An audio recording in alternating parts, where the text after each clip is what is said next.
యోబు 22వ అధ్యాయము 21 వచనంతో మాట్లాడడం జరుగుతుంది. ఆయనతో సహవాసం చేసినడలా మీకు సమాధానం కలుగును, అలాగనే నీకు మేలు కలుగును.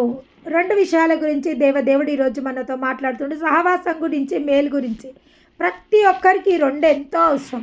ఈ రోజులలో ప్రతి ఒక్కరికి సమాధానం ఎంతో అవసరము, మేలు కూడా అంతే అవసరమైంది. ఈ యొక్క సహవాసం గురించి మనము కొన్ని నిమిషాలు ధ్యానించుకుందాం. సహవాసము. యేసు ప్రభు తన తండ్రితో రోజు సహవాసం చేస్తుండే.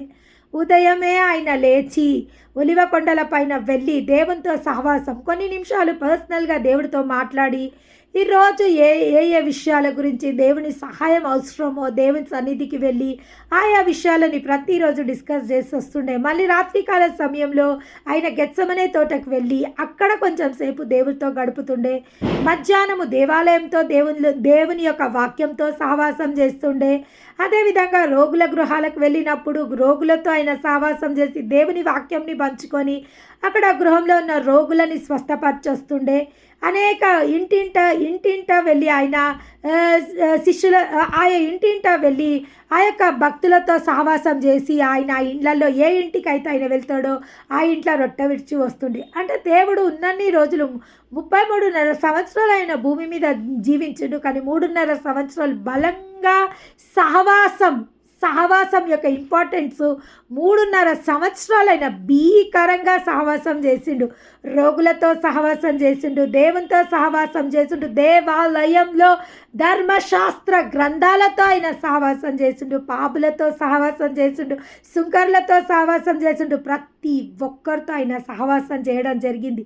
కానీ ఈరోజు మనము ఏ విషయమైన సహవాసం చేయాలా?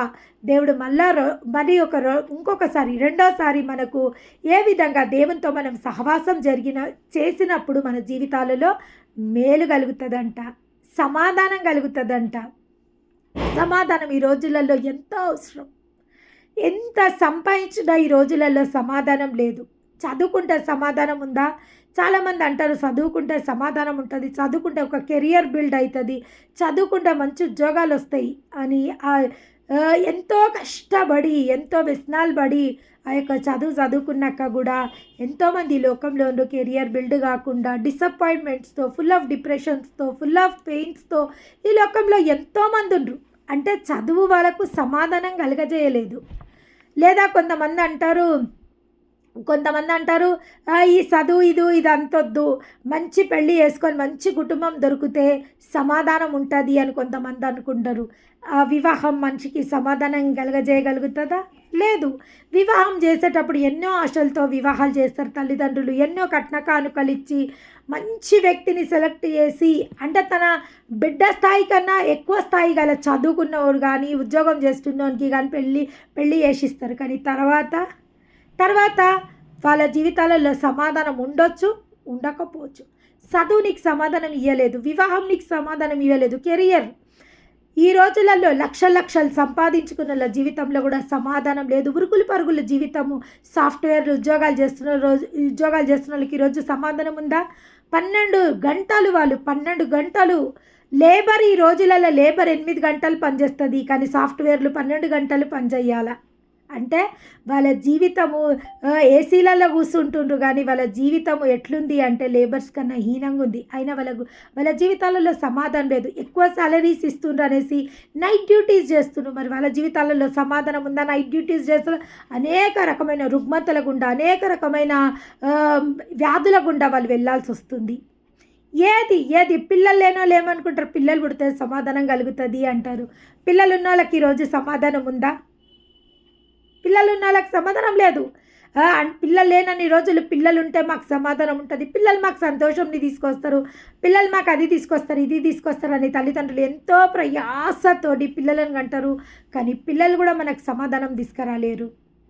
భర్త మనకు సమాధానం తీసుకురాలి. ఎవ్వరు మన జీవితంలో సమాధానం తీసుకురాలేడు. కానీ ఎప్పుడైతే దేవునితో సహవాసం చేస్తావో, దేవునితో నువ్వు సహవాసం చేస్తే ఖచ్చితంగా దేవుడు నీకు సమాధానం అనుగ్రహించే దేవుడై ఉన్నాడు. చూడండి, 3.5 సంవత్సరాలు అనేకులు యేసు ప్రభుతో సహవాసం చేసిండు. ఆయన ఎక్కడెక్కడ మీటింగ్స్కి వెళ్తే అక్కడక్కడికి వెళ్ళడం జరిగింది.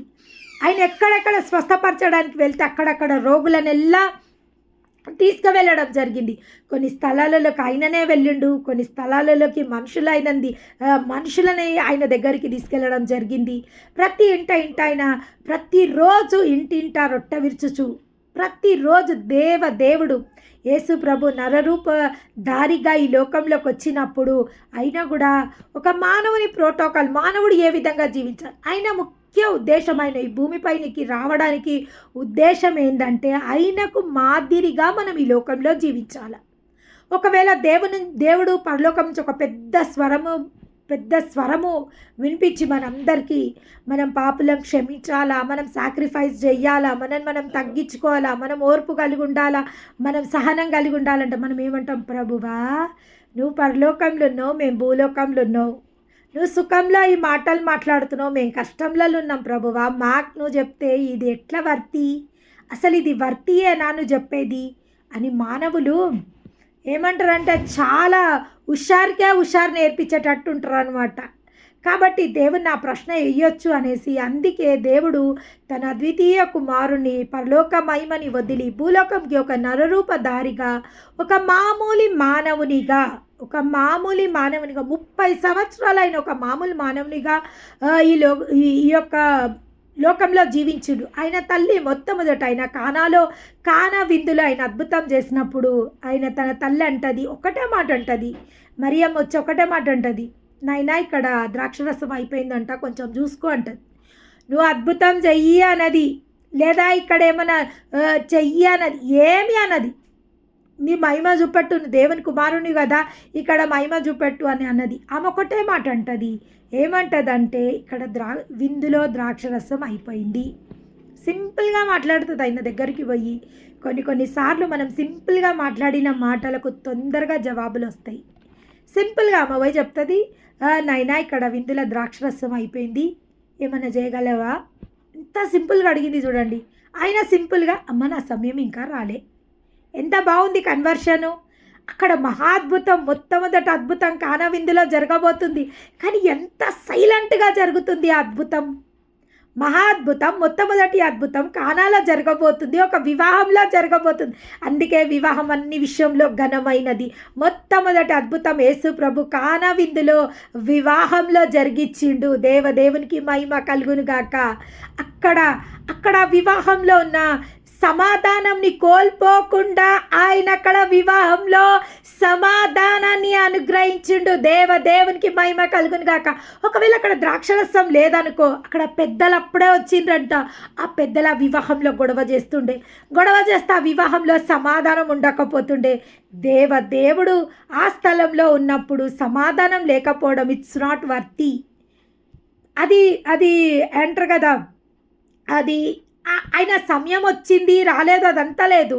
ఒక్క మాట తల్లివై చెప్పింది ఏంటంటే, అయ్యా ఇక్కడ విందులో ద్రాక్షరసం అయిపోయింది అయ్యా, నువ్వేమన్నా చేయగలుగుతావా అన్నప్పుడు ప్రభు అన్నాడంట, అమ్మ నా సమయం ఇంకా రాలేదు. కానీ ఆ తల్లి ఒక మాట అన్నదంట శిష్యులతో, ఆయన ఏం చెప్తే మీరు అది చెయ్యండి చెప్పాము, అక్కడి నుంచి వెళ్ళిపోయిందంట. ఎంత సింపుల్గా చూడండి, ఒక మహాద్భుతం ఎంత సింపుల్గా జరిగిందో చూడండి. చాలాసార్లు మనము చెప్పకనే కొన్ని మాటలు చెప్పొచ్చు. ఇటువంటి అన్నీ నేను నా తండ్రి దగ్గర నేర్చుకున్నా. నేను కొన్ని విషయాలు ఒక సింపుల్గా అది క్లియర్ అయిపోతాయి, దానికి పెద్దగా చేయాల్సుకునే అవసరం లేదు. అప్పుడు ఆమె చెప్పిపోతుంది, ఆయన ఏమన్నాడు, నా సమయం ఇంకా రాలేదు. కానీ ఆ యొక్క తల్లికి తెలుసు, నా కుమారుడు ఈ వివాహంలో సమాధానాన్ని కోల్పోనీయడు, సమాధానకర్త ఈ వివాహంలో ఉన్నాడు, నిశ్చయంగా ఈ వివాహంలో సమాధానం కలుగుతుంది. సహవాసం అక్కడ ఉన్నది. శిష్యులకు చెప్పిపోయింది. ఎవరికి చెప్పిపోయింది ఆమె? ఎవరైతే ఆయనతో సహవాసం చేస్తుండ్రో, శిష్యులు ఆయనతో సహవాసం చేస్తుండ్రో, అప్పటి వరకు ఇంకా ఆయన ఏ అద్భుతం చేయలేదు. మొట్టమొదటి అద్భుతం ఆయన శిష్యుల మధ్య ఆయన చేయబోతుండు, ఆ యొక్క సహవాసంలో చేయబోతుండు. సింగిల్గా జరగలేదు. మొదటి అద్భుతము సహవాసంలో జరిగింది. ఆ తల్లి చెప్తుంది, ఆయన ఏం చెప్తే అది చెయ్యండి, యేసుప్రభు ఏం చెప్తే అది చేయండి అని వెళ్ళిపోతుంది. వెళ్ళిపోయినాక సమాధానకర్తంగా పని చేయడం మొదలు పెడతాడు. దేవునికి మహిమ కలుగును గాక. చూడండి, మన మాటలు ఎప్పుడు అవునంటే అవును, కాదంటే కాదు. దానికి మించింది ఆయన మాట కాదు. మనము కొన్నిసార్లు ఈ పని చెయ్యము అని చెప్పి చెయ్యడం దీవెన. చేస్తాము అని చెప్పి చెయ్యకపోవడం అది శాపం. ఈ ప్రాసెస్ కూడా నేను పాటిస్తా. చాలా విషయాలు నేను చెయ్య అంట, మళ్ళీ లాస్ట్కి చేస్తా. ప్రభువా, నన్ను లొంగ తీసుకున్నావయ్యా నువ్వు అని అనుకుంటా నేను. అంటే ఇది చెయ్యా నేను ఎంత అనుకున్నా, కానీ నిన్ను బట్టి ఇది చేయాల్సి వస్తుంది తండ్రి అని ఎప్పుడు నేను అనుకుంటా. ఎప్పుడు నేను అటువంటి పనులు ఏమైనా చేస్తున్నప్పుడు నేను అనుకుంటా, ఆఖరికి చేపిస్తున్నావు కదా నాతోని పనులు, చెయ్యా అనుకొని నేను బెట్టుతోనున్నా, అయినా చేపిస్తున్నావు. అదేవిధంగా ఆ తండ్రి గుణాలు మనలో ఉండాలా. ఆ తల్లికి చెప్తాడు, నా సమయం ఇంకా రాలేదమ్మా అంటాడు. తల్లి అక్కడ వెళ్ళిపోతుంది. ఆ శిష్యులకు ఆమె పురమాయించిపోతే ఆ శిష్యులు చూస్తుండ్రంట. బోధకుడు ఏం చెప్తాడో, మా యొక్క బోధకుడు ఏం చెప్తాడో చూద్దామన్నప్పుడు ఆ శిష్యులని గమనించిన తండ్రి ఏమంటాడంట, ఈ బాణలలో అంచుల మట్టుకు నీళ్లు నింపండి. అంటే దేవుని యొక్క సమాధానం ఒక గృహం పైన, ఒక వివాహం పైన, ఒక ఇంటి పైన, ఒక మనిషి పైన వస్తే ఎట్లొస్తుంది అంటే ఫుల్ హాఫ్ సమాధానాలు ఇచ్చే దేవుడు కాదు, అరకొరక సమాధానాలు ఇచ్చే దేవుడు కాదు. దేవుడు ఎవరినన్నా దీవిస్తే అబండెన్స్ బ్లెస్సింగ్స్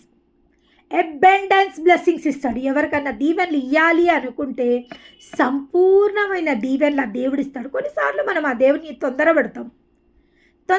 మనం చూడండి, ఒక రైస్ కుక్ చేస్తున్నాము, మనం తొందరగా ఆ రైస్ తినాలని ఆతృతతో సగం ఉడికిన అన్నం తింటే అది ఎట్లానన్నా పలుకు ఉంటుంది, టేస్ట్లెస్గా ఉంటుంది. కానీ దేవుడు మనకు ఎట్లా నేర్పించిందంటే, బియ్యముని మనం ఇట్లా టచ్ చేస్తే అది మొత్తం ఉడికిందంటే మనం గంజంపి మళ్ళీ దాన్ని దమ్ పైన పెట్టి తర్వాత తెరిచి చూస్తే అన్నము ఇట్లా ముత్యాలలాగా చాలా ఎట్లుంటుందంటే అక్షంతల్లాగా ఇట్లా తడిపొడిగా మంచిగా ఉంటుంది. అది తిన్నప్పుడు మన హృదయంకి నెమ్మది కలుగుతుంది. కానీ పలుకు అన్నం తిన్నప్పుడు కానీ, ముద్దలాగా అయిపోయిన అన్నం తిన్నప్పుడు కానీ మనకు సంతోషం కలగది. అదేవిధంగా కొన్నిసార్లు మనం తొందరపడితే ఆ దేవుడు ఆ యొక్క దీవెన పరిపక్వ కాకముందే ఇచ్చేస్తాడు. Yes, this is true. ఎందుకంటే ఆ యొక్క దీవెన కంప్లీట్గా పరిపక్వ కాకముందే ఆ దీవెన ఇచ్చేస్తాడు. ఎందుకంటే మాటికి మనం ఆయనని తొందర పెట్టడం వల్ల, మాటికి ఆయనని మనం ఇబ్బంది పెట్టడం వల్ల ఆయన కొన్నిసార్లు ఏం చేస్తాడంటే, ఇంకా వీళ్ళు వింటలేరు కాబట్టి పర్వాలేదు, ఇంకా నేను ఇచ్చేస్తా, మరి వీళ్ళకి ఇందులోనే సమాధానం ఉంటే నేను ఏం చేయలేను కదా అనేసి కొన్నిసార్లు దేవుడు ఇచ్చేయడం జరుగుతుంది. అది నిజం, ఇట్స్ ట్రూ. అప్పుడు శిష్యులకు ఏం చెప్తాడంటే, అంచుల మట్టుకు నీళ్ళతో నింపమంటాడు. బాణాలంటే అవి ఎంత పెద్దగా ఉంటాయంట, ఒక డ్రమ్ నీళ్ళు పట్టేట అంత ఉంటాయంట బాణాలంటే పాతకాలంలో. ఆ బాణాలలో ఒక్క బాణ కూడా కాదు, అక్కడ 4-5 బాణాలు ఉన్నాయి. వీటిని అంచుల మట్టుకు నీళ్ళతో నింపమన్నప్పుడు ఆ శిష్యులు నిజంగానే అంచుల మట్టుకు నీళ్ళతో నింపినప్పుడు, ఎప్పుడైతే నీళ్ళతో నింపైన ప్రార్థన చేసినప్పుడు ఆయన చెప్తాడు, ఇంకా ఇది తీసుకుపోయి ఏమంటాడంటే, ఈ ద్రాక్షరసం తీసుకుపోయి సర్వ్ చేయండి. నీళ్ళు అన్నాడు. ఈ ద్రాక్షరసం తీసుకుపోయి అందరికీ ఏమంటారంటే విందులో అందరికీ ఇవ్వండి. విందు అధికారి వచ్చేస్తాడు అప్పుడే. విందాధికారికి మొట్టమొదట తీసుకుపోయి విందాధికారికి ఇవ్వమన్నప్పుడు శిష్యులు, అయ్యో ఇవి నీళ్ళు కదా, ఈయనేంది, నీకేమైనా పిచ్చా, ద్రాక్షరసం అంటుండు, ఇవి చూస్తే నీళ్ళు కదా, మేము నింపిన నీళ్ళు కదా, మేము మా చేతులతో నింపినాం నీళ్ళు, ఈయనేంది ద్రాక్షరసం అంటుండు. ఒక్క నిమిషం కూడా సందేహింపలేదు వాళ్ళు. చూడండి, అద్భుతము జరిగేటప్పుడు ఎవ్వరూ నమ్మరు, జరిగిన తర్వాత నమ్మించాల్సిన అవసరం ఎవ్వరికీ లేదు. ఎస్, జరిగేటప్పుడు ఎవ్వరు నమ్మరంట. అద్భుతం జరిగేటప్పుడు, ఇప్పుడు అద్భుతం జరుగుతుంది అంటే అసలు ఎవ్వరు నమ్మరంట. ఆ మాటను బట్టి ఎవ్వరు నమ్మరంట. కానీ ఒక అద్భుతం జరిగినాక ఎవరిని నమ్మించాల్సిన అవసరం ఉండదు, అద్భుతమే వారిని నమ్మిస్తుంది. మనం నమ్మించాల్సిన అవసరం ఏమీ ఉండదు. కాబట్టి ఆ శిష్యులు తీసుకుపోయి ఆయన ఎట్లా చెప్పిండో అట్లనే ఆ నీళ్ళు వాళ్ళ ముంచి తీసుకుపోయి ఆ అధికారికి ఇవ్వడం జరుగుతుంది. ఆ అధికారి ఎంతో సంతోషపడడం జరుగుతుంది. జబ్బుది ముందు పోసి మంచిది ఇప్పుడు మంచి ద్రాక్షరసం మా కోసం పెట్టిండు. ప్రతి విందులో ఆ విందు అధికారి ఆహ్, ఆ విందు అధికారి ఏం చెప్తాడంటే, ఎప్పుడు మేము వెళ్ళినప్పుడు ఫస్ట్ మాకు మంచి ద్రాక్షరసం పోస్తారు. తర్వాత జబ్బుది పోస్తారు మత్తయిపోయినాక. కానీ ఈ వివాహంలో ఒక ప్రత్యేకత ఉంది. మొట్టమొదట జబ్బుది పోసిండ్రు. కానీ మాకొచ్చినప్పుడు శ్రేష్టమైన ద్రాక్షరసం మా కోసం సిద్ధపరిచిండ్రు. మా కోసం ప్రిజర్వ్ చేసి పెట్టిండ్రు. మా కోసం తీసి పెట్టిండ్రు అని ఆ అధికారి ఎంతో సంతోషపడ్డాడంట. అందుకే దేవునితో సహవాసం చేసిన ఎడల నీకు సమాధానము కలుగును, అదేవిధంగా నీకు మేలు కలుగును. ఏం జరిగింది ఆ వివాహంలో? సమాధానం కూడా కలిగింది. అదేవిధంగా కానా వివాహంలో మేలు కూడా జరిగింది. మేలేం జరిగిందంటే మొట్టమొదట అద్భుతము కానా విందులో జరిగింది. దేవదేవునికి మహిమ కలుగునుగాక. ఈ విధంగా దేవునితో సహవాసం చేసిన ఎంతోమంది భక్తుల జీవితాలలో ఎన్నో అద్భుతాలు, ఎన్నో ఆశ్చర్యకాలు. వాళ్ళ స్థితి నీచమైన స్థితియే, కానీ వాళ్ళు ఎప్పుడైతే దేవుని మాటని వాళ్ళు నమ్మినరో వాళ్ళ జీవితాలలో అనేక అద్భుతాలు, పరిశుద్ధ గ్రంథంలో అనేక అద్భుతాలు, ఆశ్చర్యకార్యాలు, సూచన క్రియలు ఒక నోటి మాట వల్ల కలిగినాయి. ఒక నోటి మాట చేత జరిగిన 38 సంవత్సరాల నుంచి పక్షవాయుతో బాధపడుతున్న వ్యక్తి ఎన్నో సంవత్సరాలు దేవునితో సావాసం చేస్తుండు. అంటే దేవునితో సావాసం ఎట్లా చేస్తుండంటే ప్రతిరోజు కోనేటి దగ్గర ఎవరి కోసం ఎదురు చూస్తుండైనా దేవదూత కోసము. దేవదూత ప్రత్యక్షం ఎప్పుడవుతుంది, ఆ దేవదూత ఎప్పుడు కోనేటి నీళ్ళని కదులుపుతుంది, నేను ఆ కోనేటిలో ఎప్పుడు దిగాల, ఎప్పుడు నా జీవితంలో అద్భుతం పొందుకోవాలని ఆ యొక్క వ్యక్తి సమాధానం కోసము ఆ యొక్క కోనేటి దగ్గర ఆ యొక్క దేవుని యొక్క దూత కోసము సహవాసం చేస్తూ గడిపిండు. 38 ఇయర్స్ అయినా 38 సంవత్సరాలు ఆ యొక్క కోనేటితో సహవాసం చేసిండు ఆయన. కోనేటితో సహవాసం చేసినప్పుడు జీవ జలపు ఊటైన యేసు ప్రభు ఆ కోనేటి దగ్గరికి ప్రత్యక్షమై ఆయనని స్వస్థపరిచిండు. దేవదేవునికి మహిమ కలుగునుగాక. చూడండి, కోనేటితో ఆయన సహవాసం చేస్తే జీవజలపు ఊట అక్కడికి వచ్చింది. ఎవరు? యేసు ప్రభు జీవజలపు ఊట. ఆ ఊట ఆయన దగ్గరకు వచ్చింది. ఆ ఊట ఆయనని స్వస్థపరిచింది. సమరియా స్త్రీ దగ్గరికి ఆ దేవుడు వచ్చిండు. సమరియా స్త్రీ ఎవరితో సహవాసం చేస్తుంది? ఆ సమరియా స్త్రీ ప్రతిరోజు తన దేవునితో సహవాసం చేస్తుంది. ఆమె తప్పు పని చేస్తుంది, తప్పు రూట్లో ఉంది. అయినా కానీ తనకు తెలుసు ఒక బోధకుడు వస్తాడు ఈ స్థలంలోకి, ఇక్కడ అద్భుతం జరగబోతుంది అనేసి తన వినడం జరిగింది. ప్రతిరోజు తన దేవునితో సహవాసం చేస్తుంది. సహవాసం చేసి దేవుని గురించి తెలుసుకుంటుంది, ఆమె ఇన్ఫర్మేషన్ తెలుసుకుంటుంది. ఒకనాడు ఆ యొక్క తండ్రి యేసు ప్రభు ఆ యొక్క సమరియాకు వచ్చినప్పుడు ఆ యొక్క పాపపు కుండను ఆమె వదిలిపెట్టి జీవ జలపు ఊటతో సహవాసం చేయడం జరిగింది. చరిత్రలో ఆమె నిలిచిపోవడం జరిగింది. దేవదేవునికి మహిమ కలుగునుగాక. ఎవరెవరైతే దేవునితో సహవాసం చేసిండ్రో, ఎవరెవరైతే దేవుని సన్నిధిలో ఆయన కోసము వెతికి వెంటాడిండో, దేవునితో సహవాసం చేసిన మగ్దలీన మరియ ఎవరు? పాపాత్మురాలైన స్త్రీ. ఆమె పేరు పరిశుద్ధ గ్రంథంలో పాపాత్కురాలైన స్త్రీ. కానీ ఆమె ఏం చేసింది? యేసు ప్రభుతో సహవాసం చేసింది.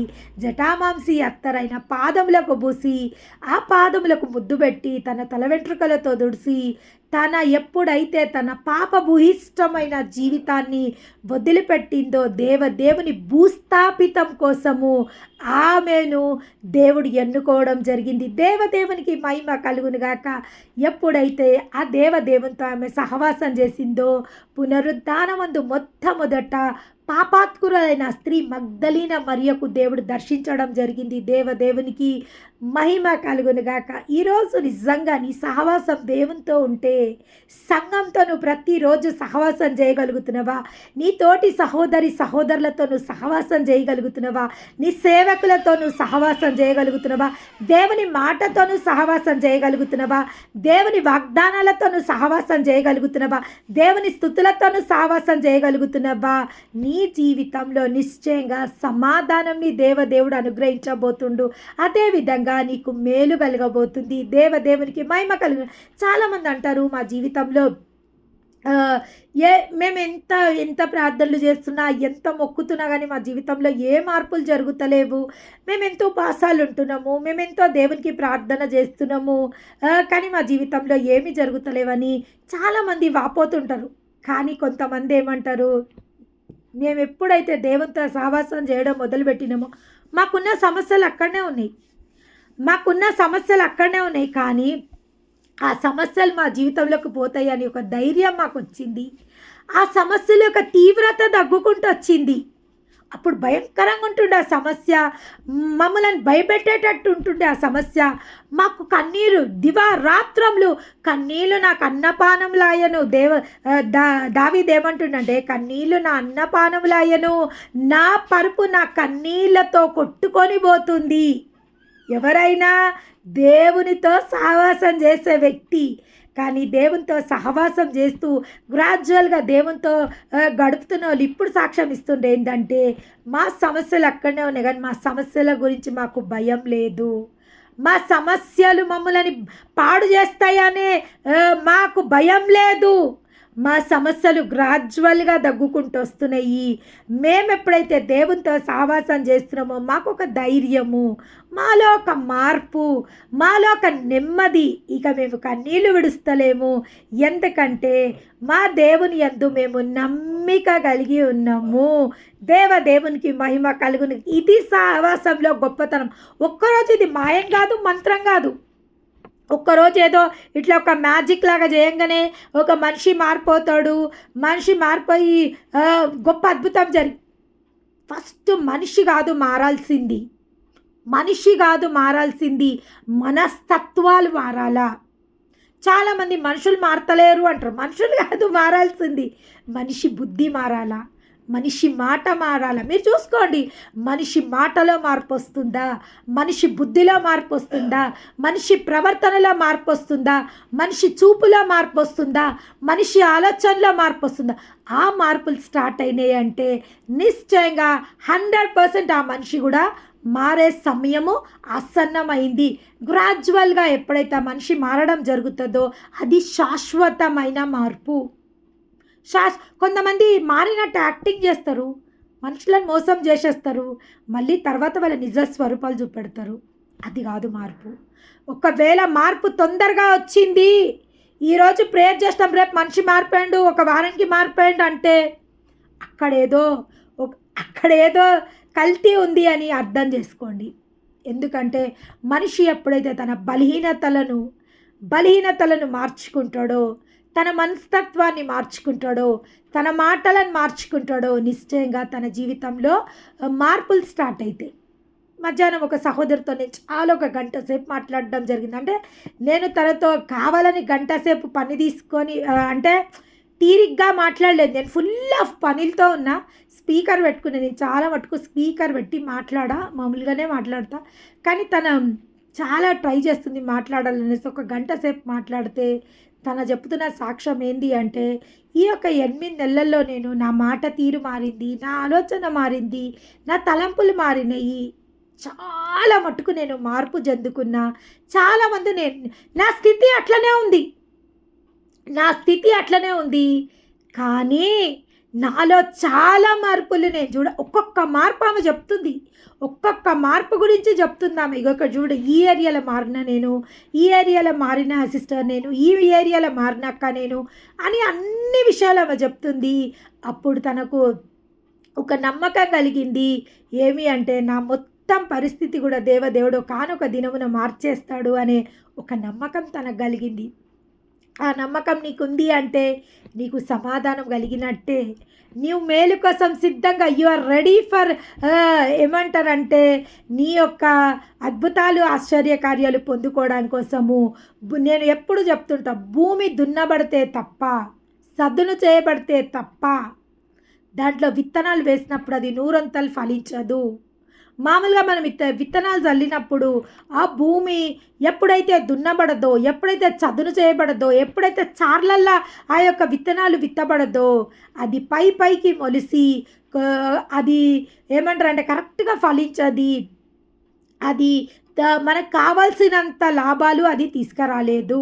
కాబట్టి ఒక వాక్యం అనే విత్తనము మన హృదయములో లోతుగా వెళ్ళాలంటే మన హృదయం అనే భూమిని సదును చెయ్యాలా, దున్నాలా, ఫస్టు దున్నాలా, అప్పుడు సదును చెయ్యాలి. అప్పుడు విత్తనములు నూరంతల పంటని మనకి ఇవ్వగలుగుతాయి. దేవుని నామానికి మహిమ కలుగును గాక.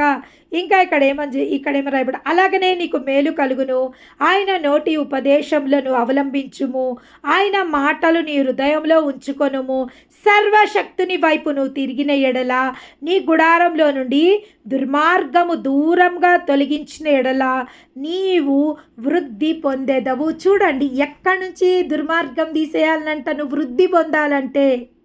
ఎస్, దేవుడే చెప్తుండి ఇక్కడ చూడండి, నువ్వు వృద్ధి పొందాలా, నువ్వు ఫలించాలా, నువ్వు ఫలించాలంటే నీ గుడారంలో నుంచి దుర్మార్గతను తీసివేయాలా.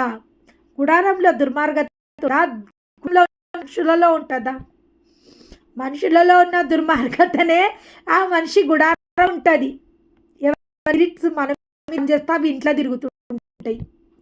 కానీ నేను ఎప్పుడు చెప్తుంటా, మన గృహంలో ఎప్పుడు రక్షణ గురించిన సునాదం వినబడుతుందో దురాత్మలు మన ఇంట్లో ఉండలేవు. ఎప్పుడు వాక్యం మన ఇంట్లో వినబడుతుంటే, ఎప్పుడు దేవుని యొక్క కంటాలు మన ఇంట్లో వినబడుతుంటే, ఎప్పుడు దేవుని యొక్క స్తుతులు మనం ఇంట్లో వినబడుతుంటే దుష్టుడు ఆ గుడారంలో ఉండలేడు. ఎందుకంటే దుష్టుడికి అవన్నీ ఇష్టం లేదు. లౌడ్ మ్యూజిక్, గొడవలు, రచ్చ చేసుకోవడము, ఒకళ్ళొకళ్ళు తిట్టుకోవడము, ఒకళ్ళొకళ్ళు కొట్టుకోవడము, రక్కుకోవడము, అటువంటి దుష్టునికి ఇష్టం. కానీ దుష్టునికి ఇష్టం లేదు ఎప్పుడైనా నీ ఇంట్లో చేసినావంటే వాడు ఒక్క నిమిషం కూడా నీ ఇంట్లో నుంచి వాడు పారిపోవడం జరుగుతుంది. ఇంకా ఇక్కడ ఏమని రాయబడింది చూడండి, దుర్మార్గత నీ గుడారంలో నుంచి దుర్మార్గమును దూరంగా తొలగించిన ఎడల నీవు వృద్ధి పొందేదవు. నీకు తెలుసు నీ గృహంలో ఏవి దుర్మార్గతను తీసుకొస్తున్నాయో నీకు తెలుసు. ఆ టీవీ దుర్మార్గతను తీసుకొస్తుందా, పాటలు దుర్మార్గతను తీసుకొస్తున్నాయా, ఫోను దుర్మార్గతను తీసుకొస్తుందా, లేకుంటే ఇంట్లో ఉన్న మనుషుల మాటలు దుర్మార్గతను తీసుకొస్తుందా, లేదా ఏమైనా వస్తువులు నీ ఇంట్లో ఉన్నాయా ఒకసారి చెక్ చేసుకోవాలా. ఏమైనా వస్తువులు నీ ఇంట్లో ఏమైనా ఉన్నాయా, దేవునికి విరుద్ధమైన వస్తువులు మీ ఇంట్లో ఏమైనా ఉన్నాయా, అది కూడా ఒకసారి క్రాస్ చెక్ చేసుకోవాల్సిన అవసరం ఉంటుంది. రాహేల్ ఏం చేసింది, తన తండ్రి విగ్రహాలని దొంగలించి తీసుకొచ్చింది, ఐడల్స్ని తీసుకొని వచ్చింది. ఆమె తన గృహదేవతలను తీసుకొని వచ్చింది, తన తండ్రి గృహదేవతలను తీసుకొని వచ్చింది. తప్పు కదా. ఆమె ఎవరి భార్య? యాకోబు భార్య. యాకోబు ఎవరు? వాగ్దాన కుమారుడు. అబ్రహాం దేవుడు, ఇసాకు దేవుడు, యాకోబు దేవుడు. కాబట్టి ఎంత భయభక్తులు కలిగిన భర్త భార్య చూడండి. రాహేల్ ఏం చేస్తుంది, తన తండ్రి గృహదేవతలను తీసుకొని వస్తుంది. తన తండ్రి ఆ గృహదేవతల కోసం వచ్చినప్పుడు అడిగినప్పుడు తను ఏం చెప్తుంది, భయంకరమైన అబద్ధం చెప్తుంది. కానీ యాకోబు ఎంత కాన్ఫిడెన్స్గా అంటాడు, మేమెవ్వరం గృహదేవతలను మేము ముట్టము, మీ ఇంట్లో నుంచి మేమెందుకు గృహదేవతలను తెస్తాము, మేమందరము సర్వశక్తిని ఆరాధించేటోళ్ళం, మేము ఈ గృహదేవతలను తెచ్చుకొని